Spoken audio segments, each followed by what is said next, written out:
Hello, আবার wedding season এসে আবার সবাই সুন্দর সুন্দর সাজুগুজু করছে। সবার সুন্দর সুন্দর সাজুগুজু দেখে আমারও ইচ্ছা করছে বিয়ে করার, কিন্তু এখন না বিয়ের এজ হয়েছে না ম্যাচুরিটি এসছে।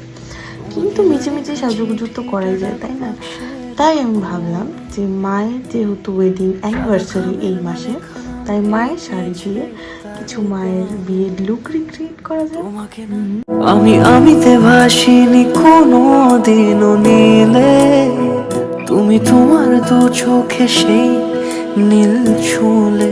আজও আমার সারাটা নীল থাকে একা একা, সেই চিঠি না পড়া সুর